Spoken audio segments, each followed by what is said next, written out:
Olá, seja muito bem-vindo, muito bem-vinda à segunda aula da Maratona Viva Livre da Ansiedade. Na aula de hoje, você vai entender quais são as causas por que você tem ansiedade, quais os tipos de ansiedade mais comuns. E além disso, você terá acesso a 4 técnicas específicas comprovadas para você começar a se libertar da ansiedade a partir de hoje. A respiração quadrada, a técnica de contar respirações, técnica de desarmar a crise de pânico e a última técnica que é o meu lugar de calma. Lembrando que na primeira aula você entendeu o que é a ansiedade, os seus sintomas e ainda conheceu técnicas de respiração nasal alternada, técnicas de tapping, a técnica do meu porto seguro e distanciar de pensamentos negativos. Fiquei muito, mas muito contente ao ler todos os comentários da aula passada. Muitos participantes realizaram as técnicas e obtiveram resultados muito positivos. Lembrando que as técnicas abordadas durante a maratona são uma prévia das técnicas presentes no treinamento para mentes ansiosas. Se você está chegando hoje e não assistiu a primeira aula, eu sugiro que você assista a ela e realize todas as técnicas que estão lá para ver qual delas está se encaixando melhor no seu caso. Agora, eu recomendo que você veja o relato da Josiane, que é aluna da última turma agora do treinamento para mentes ansiosas e presta bastante atenção se você se identifica com o que ela fala. Eu tinha, assim, uma vida bem acelerada e eu deixava, assim, ela me conduzindo. Então, às vezes, eu não prestava atenção num detalhe simples. Às vezes uma conversa que alguém estava falando, eu estava ali ouvindo, mas minha cabeça estava processando muitas outras informações ao mesmo tempo.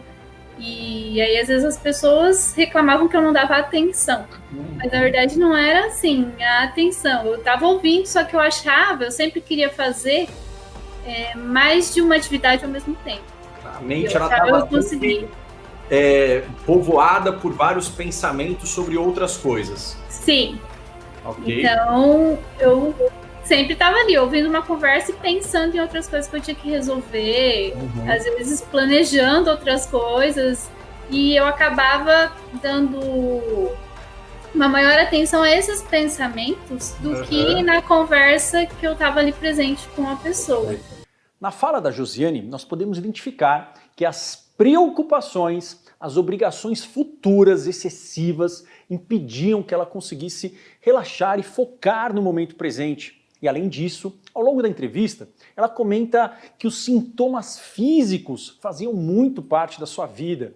O aperto no peito, a falta de ar. Isso é muito comum em um quadro de ansiedade patológica. No quadro de ansiedade generalizada, o transtorno de ansiedade generalizada. Bom, o transtorno de ansiedade generalizada, a característica fundamental deles são pessoas que nós podemos chamar de preocupadores crônicos. Como assim? Essas pessoas, elas tendem a ter já um traço de se preocupar demais desde que nasceu, desde a infância, desde a adolescência. Isso não é ruim. Eu mesmo tive esse diagnóstico já. São pessoas responsáveis, pessoas que se comprometem a ser bons alunos, a cuidar da casa, a cuidar dos pais, dos irmãos. São pessoas que tendem a antecipar perigos. E isso ajuda essas pessoas. Ajuda até certo ponto. Costumam ser pessoas, crianças, adolescentes, responsáveis, dedicados e às vezes muito produtivos. Claro, antes da ansiedade começar a tirar a energia deles. Mas essas pessoas, elas têm uma característica em comum, que é quase que universal na ansiedade generalizada. Elas têm muita dificuldade em lidar com mudanças, com coisas imprevisíveis. Ela tem uma intolerância à incerteza. Essa também é uma característica fundamental. E aí o que acontece? Aí, ao longo dos mais ou menos em torno dos 20 anos, ou depois, pode ser em torno dos 30, 40 anos, normalmente essas são as idades de maior risco, mas isso pode ocorrer em qualquer idade, quando elas estão em períodos em que estão ocorrendo muitas indefinições, muitas mudanças em suas vidas, o que começa a acontecer? Ela não consegue desligar a ansiedade. Ela entra num quadro em que a pessoa acaba não conseguindo parar de se preocupar. E essa característica é a marca registrada. A preocupação crônica, a preocupação que não desliga. São problemas reais, sim, obrigações do dia a dia, coisas para fazer, coisas que podem dar errado, porém, isso é amplificado e isso não desliga nunca, mesmo em momentos de relaxamento. Então a pessoa começa a sentir uma tensão constante. Parece que aquele sistema de alerta, de adrenalina, está sempre ativado.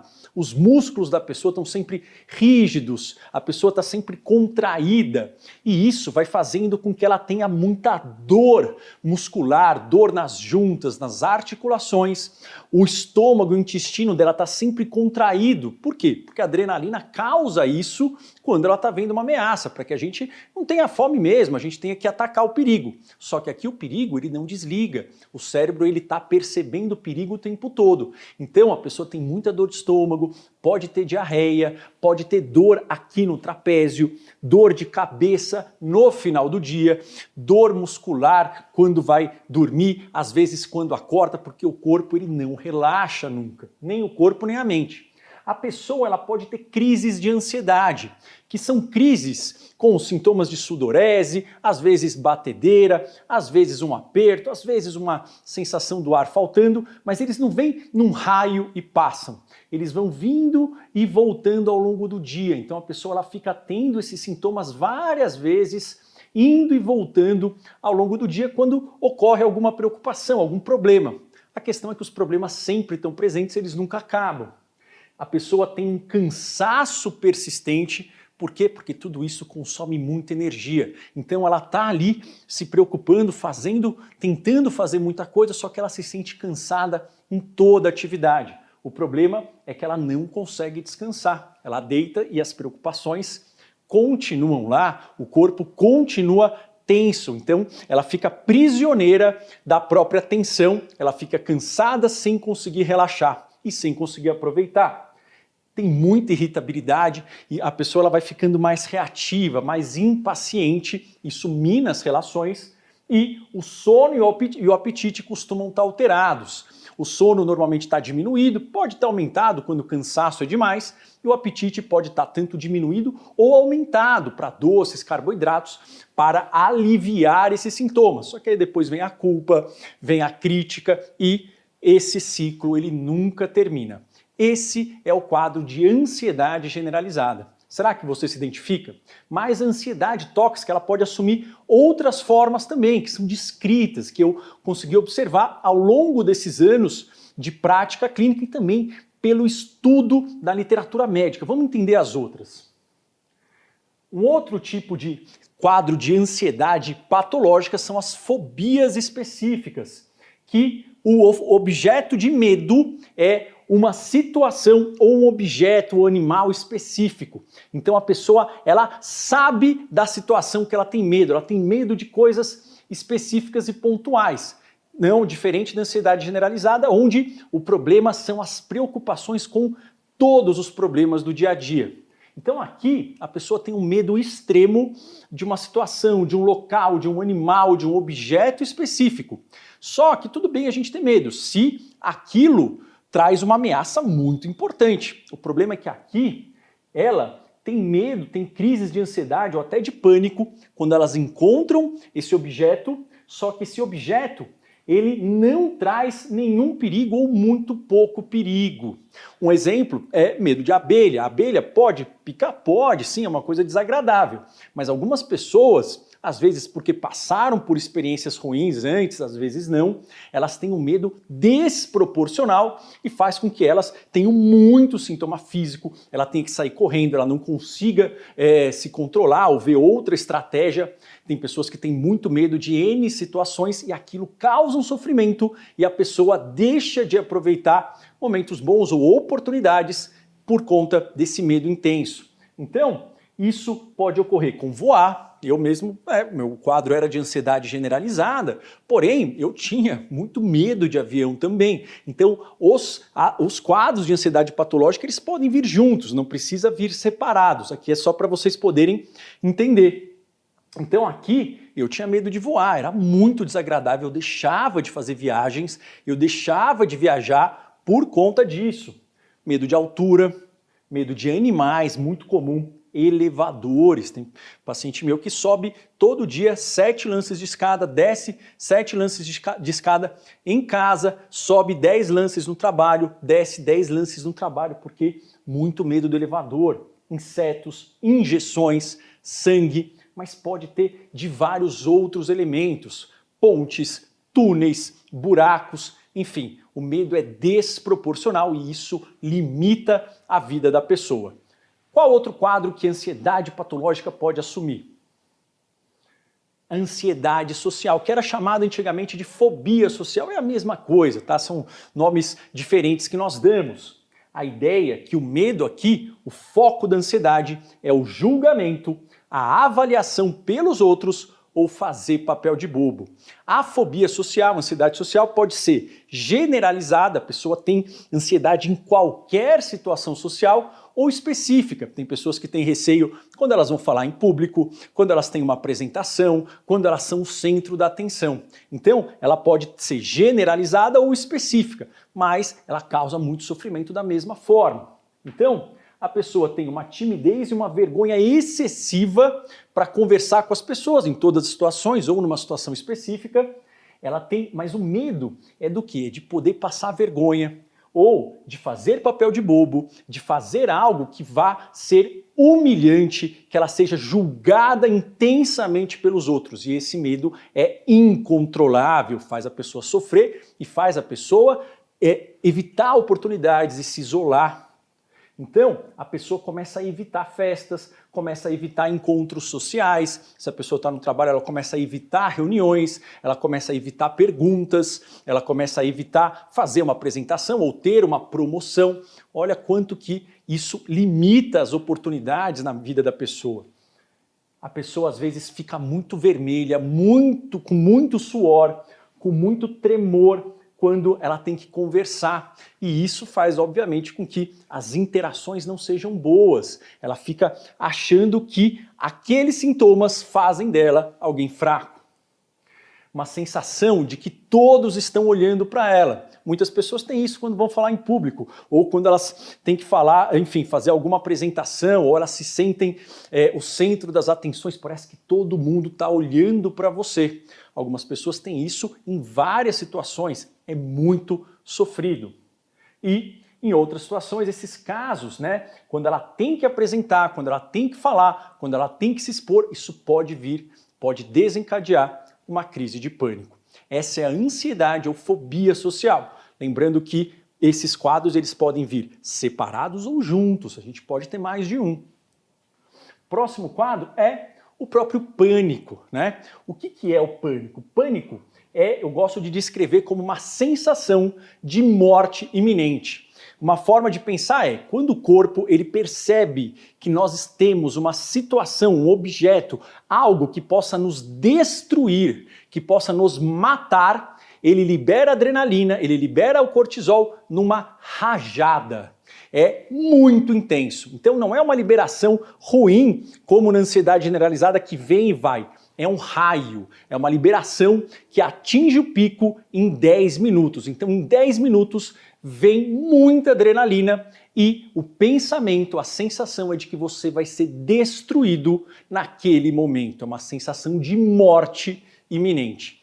Então, a pessoa... Crises de pânico, elas acontecem sem aviso prévio. Isso é importante, a gente pode até ver eventos ambientais que estavam associados, só que na hora da crise não tem nenhum gatilho.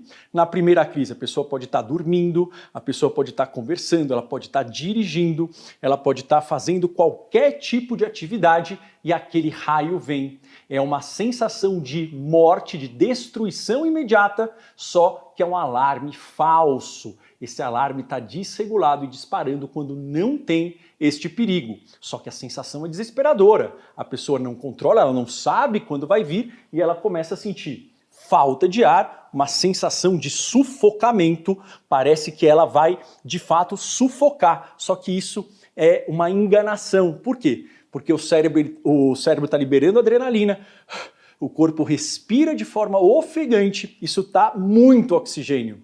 E a falta de oxigênio é ruim, mas o excesso de oxigênio também é ruim. Aí o cérebro ele é enganado e entende que está faltando ar, só que a pessoa ela sufoca por um excesso de oxigênio, só que na hora ela não consegue controlar isso, e cada vez que ela vai ficando nervosa, aquela respiração aumenta e aumenta o oxigênio e ela vai passando mais, mais intensidade, a sensação de terror aumenta. Ela tem dor no peito, como se fosse às vezes um infarto, é muito ruim, suor, sufocamento, um medo de morrer, um medo de enlouquecer, porque os pensamentos ficam muito acelerados, ou um medo de estar perdendo o controle. Esse quadro ele atinge o pico insuportável em 5 a 10 minutos e ele dura de 5 a 30 minutos. Então ele dura meia hora, é muito difícil passar disso e passa sozinho.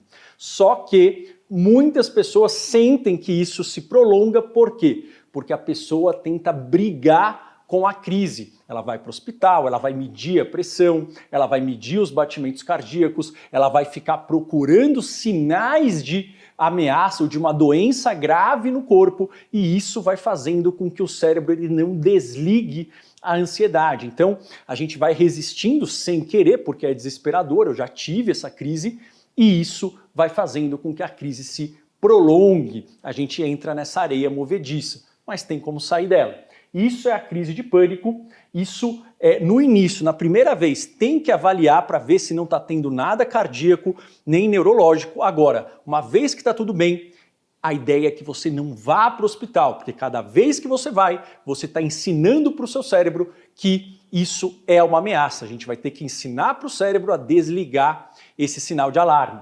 E aí, a pessoa ela pode ter isso, até 20% das pessoas vão ter uma crise de pânico na vida. Agora, algumas pessoas elas desenvolvem o transtorno ou síndrome do pânico, que é composto por 3 elementos. As crises, a pessoa tem várias crises, mas o pior não é a crise. O pior é que a crise ela é imprevisível, ela pode dar dormindo às vezes. A pessoa ela fica preocupada o tempo todo se ela vai ter uma crise e ela fica vigiando qualquer alteração no corpo. Ela tem uma dor aqui, ela tem uma dor no pescoço, ela tem uma dor de barriga, ela fica vigiando aquilo. Será que é o pânico? Será que vai vir? Será que eu não tenho nada grave mesmo? E isso vai fazendo com que ela fique cada vez mais ansiosa. E ela começa a evitar situações pelo medo de passar mal. Então ela evita sair para o restaurante, ela evita ir para um cinema, quando o cinema está aberto, não na pandemia, ela evita sair de casa, ela evita dirigir, evita viagem, evita encontros sociais, e aí daqui a pouco a pessoa está enclausurada pelo medo de passar mal. Mas o que causa isso, né? Por que esses quadros ocorrem? Então eu vou dar uma explicação muito objetiva para vocês, porque tem muitas explicações por aí e elas estão erradas, tá? Então essa é a explicação que o conhecimento atual de neurociência nos diz. Existe uma causa chamada epigenética. O que é isso? A pessoa nasce com uma predisposição de ser mais sensível a ameaças, o que não é ruim. Por quê? Porque isso faz com que a pessoa seja mais atenta, com que ela resolva melhor as coisas, com que ela perceba perigos. Isso é bom. Então, a genética por si só não causa, ela dá uma predisposição, ela precisa de eventos ambientais. Por isso que a gente chama de epigenética. É a genética que é ativada ou não, dependendo do meio. Da mesma forma que os eventos da vida ativam essa genética, a gente pode desativar também. Então, é a epigenética que vem com história de vida. Então, história com maiores elementos de estresse, mais elementos de, digamos, agressões imprevisíveis ou uma sensação de excesso de cobrança. São N elementos, isso vai fazendo com que haja algumas alterações e isso somando com o ambiente que está agressivo, que está imprevisível e com hábitos, um estilo de vida que não é saudável, isso faz o terreno para surgir uma ansiedade patológica. A gente sabe que alguns elementos do estilo de vida estão muito associados ao desenvolvimento de ansiedade patológica. Por exemplo, profissão, álcool, uso de remédios, automedicação, ou às vezes uso de corticoide, tem remédios para asma, tem remédios para dor, tem remédios para pressão que podem aumentar a predisposição, sedentarismo, alimentação inflamatória, isolamento social, por isso que a pandemia ela é um gatilho, o sono alterado, então a insônia também é um gatilho. Então vários elementos do estilo de vida, eles fazem, né, eles vão ativando essa genética. E aí acontece o quê? Aí, quando tudo isso está somado, isso vai proporcionar alterações no nosso cérebro. Vai fazer com que haja menos serotonina e menos GABA, que são substâncias relacionadas ao sistema de calma. Lembra na aula 1? Tem ansiedade, que é o sistema de alerta, que é a adrenalina, só que a gente tem o sistema de calma. A serotonina e o GABA, eles ativam o sistema de calma. Só que esse conjunto de coisas faz com que tenha menos dessas substâncias e isso vai fazer o quê? Faz com que o cérebro ele fique vulnerável.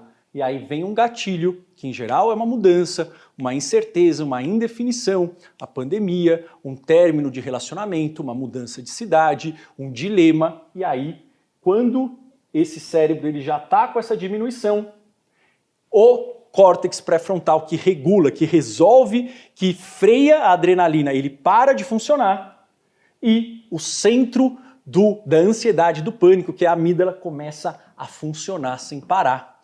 Então, quando isso ocorre, o gatilho faz com que o cérebro funcione de uma forma diferente. E isso vai gerando esse conjunto de sensações, de pensamentos, preocupações e de comportamentos, quer seja para evitar, para fugir, para ir para o hospital correndo, para ficar checando o corpo o tempo todo, para beber, para se alimentar, que piora tudo isso. Então, assim é que surge a ansiedade tóxica. Mas o mais importante disso não é a gente ficar preso nas causas, é a gente olhar isso e falar onde eu consigo mudar, onde eu consigo atuar para resolver. É aí que está a importância, porque senão isso daqui não ajuda a gente. A ideia é onde que eu tenho que atuar? Eu tenho que atuar mudando isso.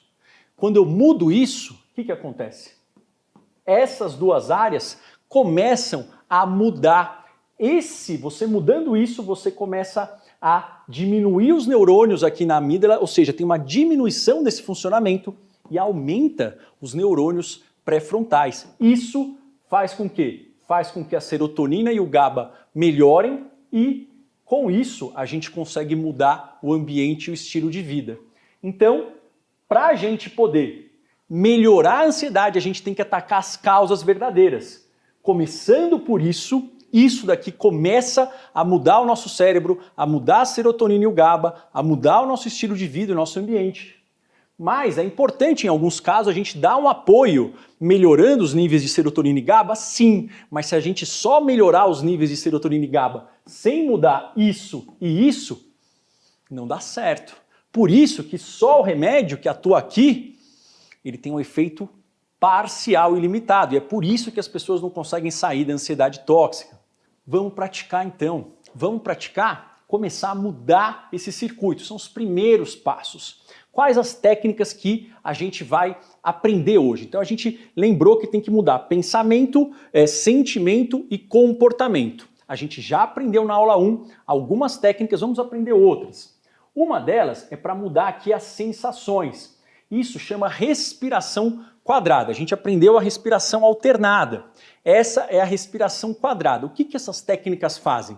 Elas vão estimulando o sistema parasimpático, que, enfim, é um nome estranho, mas assim, só para entender, ele para a adrenalina. O parasimpático, ele para a adrenalina. É um sistema que libera uma substância que neutraliza os sintomas físicos. Então, a respiração, ela ajuda nos sintomas físicos. Mas veja bem, é importante você treinar fora da crise de pânico, porque na crise de pânico a sensação é de morte. Você não consegue aprender essa técnica se você não treinou antes. Então eu recomendo que você treine tanto a respiração alternada, nasal, quanto essa técnica. Vê aquela que mais faz sentido para você poder já estar preparado para aplicar quando a crise vier, ok? Então, a respiração quadrada, como que ela funciona?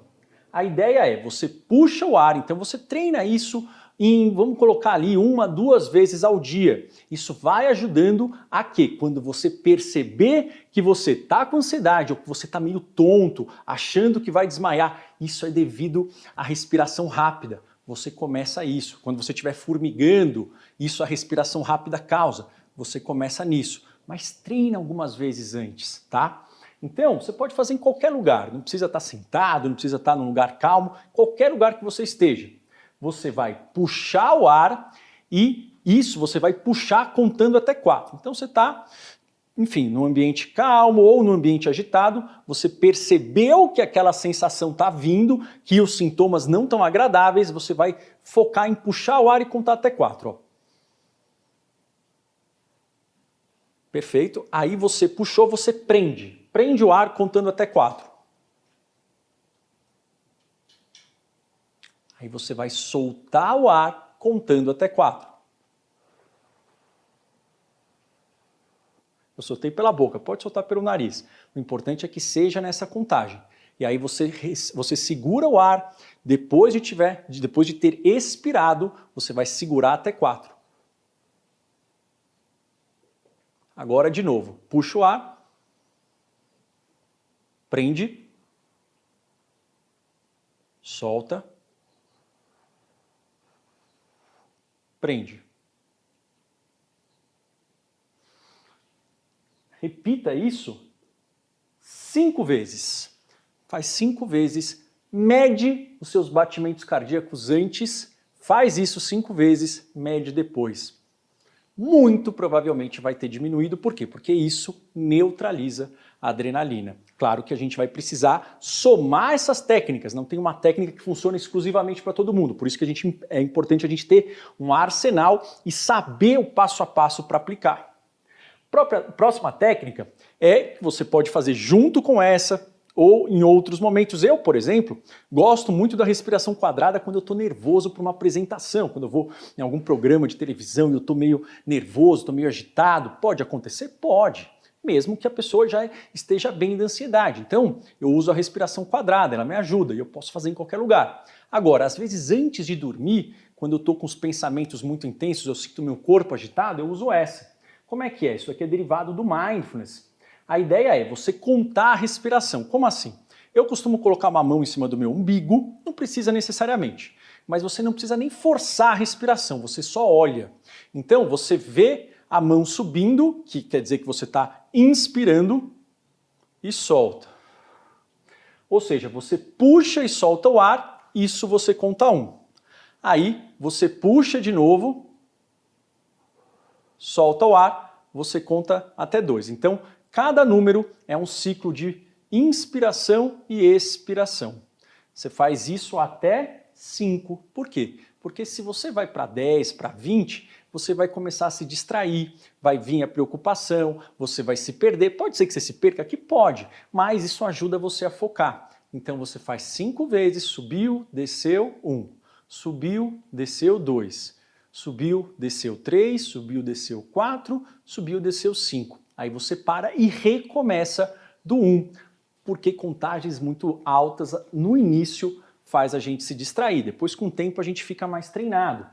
E a ideia é você repetir isso, você volta para o 1 e repete mais 5 vezes. Isso ativa o sistema parasimpático e ativa a nossa concentração. Então isso também ajuda nos pensamentos, a você sair um pouco daquelas preocupações. Outra técnica, que é desarmar a crise de pânico. Lembra que eu falei, o pânico ele engana o cérebro dizendo que existe um perigo de destruição imediata, de morte imediata. Só que isso é um alarme falso. Quanto mais você vai agir em função do pânico, mais você está alimentando o pânico. Eu sei que é muito mais fácil falar do que fazer, mas vamos começar agora. Então, a ideia é, na hora que vier a crise, muitas vezes você não vai controlar, aliás, na maioria das vezes não, ela vem de repente.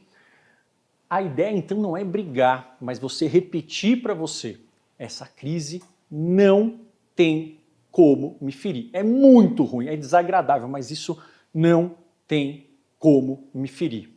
E você repete, essa crise sempre passa sozinha. Sempre, sempre. Sempre passa. Não tem, o corpo não aguenta ficar. Essa crise sempre passa sozinha. E eu estou seguro. Eu estou seguro nesse momento. Você vai repetir essas frases e tentar não agir para fazer a crise passar na hora. Por quê? Porque quanto mais a gente vai se esforçar para aquela crise ir embora, mais tempo ela dura. Por mais paradoxal. Isso é um treino, é uma prática. Se não der para começar no começo, para fazer no começo, calma. O que é importante não fazer? Não medir pressão, não medir frequência cardíaca, não ir para o hospital se você já foi a primeira vez e o médico falou que está tudo bem. Ok? Sei que é mais fácil falar do que fazer. É uma prática. E, para a gente lidar com os pensamentos, uma outra questão é você criar o seu lugar de calma. Como assim? A ideia é você, no momento tranquilo, não quando estiver vindo a crise, você vai pensar em um lugar da sua vida em que você se sentiu seguro. Né? Eu, por exemplo, penso muito na minha antiga casa, na minha infância, né, que tinha o meu quarto lá, que tinha, enfim, os brinquedos que eu usava, eu achava aquilo muito legal, me sentia muito confortável lá. Então você pode pensar nesse lugar. Um outro lugar que eu tenho é a casa da minha avó, no interior, que tinha aquela comida, ela fazia uma farofa, vem aquela comida, o sol estava sempre ensolarado, tinha umas jabuticabeira lá, eu me sinto seguro lá. Você vai escolher um lugar, quando você estiver calmo, você vai anotar no papel, qualquer folha de papel. Pode ser no computador? Pode também. Onde é esse lugar? Então, casa da minha avó que fica em Taubaté. Como é o cheiro? É o cheiro de farofa, né? É o cheiro de farofa e de jabuticaba. Quais sons tem no lugar? Tem o som do cachorro, tinha uma cachorrinha lá que ficava latindo o tempo todo, tinha o som de pássaro, porque era, enfim, mais tranquilo, tinha o som enfim, da cozinha lá, das panelas batendo um pouco. Qual que é a temperatura lá? É quente, lá sempre era quente, aliás, quente demais, às vezes ficava até um pouco suado. Quem que está com você? Estava minha avó, estava minha tia, estava minha tia-avó, estava o meu primo, enfim, você vai anotar isso e você vai deixar guardado. Pode ser, você anota no papel, tira uma foto, deixa no celular ou anota no celular. E aí, em momentos quando vierem pensamentos muito catastróficos, quando você perceber, às vezes pode ser rápido ou não, pera lá, estou me sentindo mal, vou olhar para o meu lugar de segurança. E você olha e você lê e vai tentando sentir o cheiro, tentando sentir o som, tentando sentir a temperatura, imaginando que você está lá, mas aí você olha, você já anotou. Claro, isso a gente vai fazendo várias vezes ao dia e isso vai começando a desarmar esse circuito, certo? Como nós combinamos na primeira aula, eu quero que você reflita sobre o conteúdo que você aprendeu. E comenta embaixo do vídeo se você se identificou com algum dos tipos de ansiedade, qual deles, pode ser mais de um. Quando a ansiedade apareceu na sua vida, você tinha quantos anos? Vou tentar ler e eu vou tentar responder cada um dos comentários.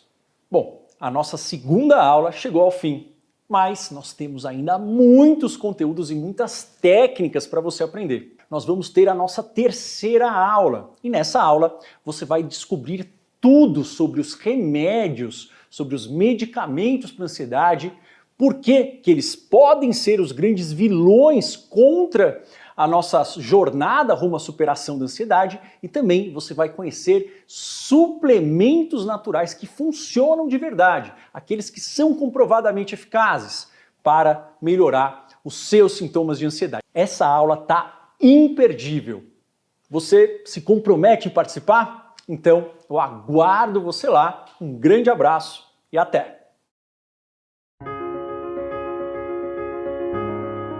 Depois dava para perceber que ficava mais forte. Você saía fortalecida.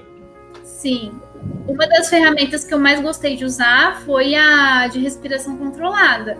Porque, assim, saía, sabe? Todo aquele aperto no peito, aquela dor, aquela falta de ar, passava. Perfeito. Né? E aí você via, não é nenhum ataque, não é nada, eu tô bem.